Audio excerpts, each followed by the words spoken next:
Father Malcolm had served St. Aelred's Chapel for over 30 years.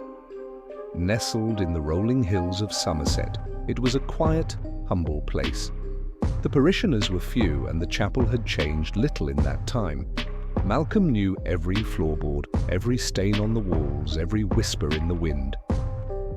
Yet something shifted when he discovered the symbols. One evening, while cleaning the sacristy, he found them, ancient carvings beneath the floorboards.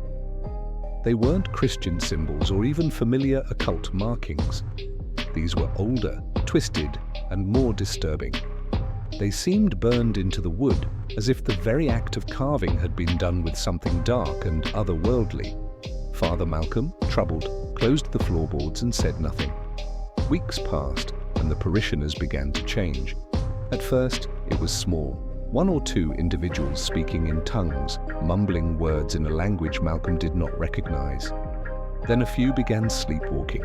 They would wander the streets at night, whispering the same strange words, only to return to their beds with no memory of the events.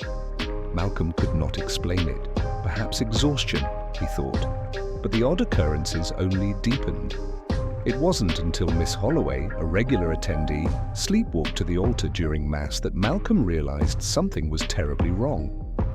She dropped to her knees, hands pressed against the floor, muttering in the same forgotten language. Others began to follow, speaking in the same fractured tongue, lost to some invisible force. One Sunday morning, the bells began ringing on their own. The sound filled the chapel with a frantic urgency, far louder than ever before, as if the bells themselves were desperate to be heard. The parishioners looked to the bell tower, but no one had pulled the ropes. The ringing continued, growing more frantic, a sound that shook the walls and rattled Malcolm's bones.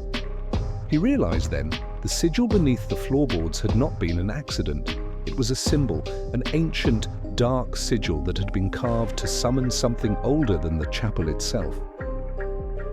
The church had been built upon a place of power, a place that should have stayed buried. Malcolm's thoughts scattered. His mouth opened, and the words that came out were not his own. They were the words of a long-dead priest, uttered in a forgotten tongue. The bell's deafening toll drowned out everything, filling the chapel with an overwhelming sense of dread. The priest fell to his knees, eyes wide and vacant. His last thoughts drifted into the endless abyss of the thing beneath the chapel, and the sigil's call answered.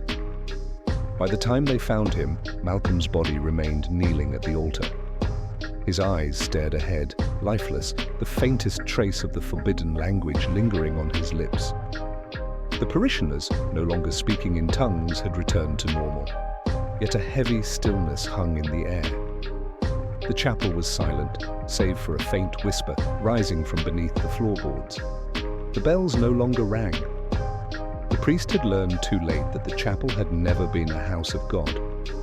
It had been a temple to something far older, far darker. And now it was awake,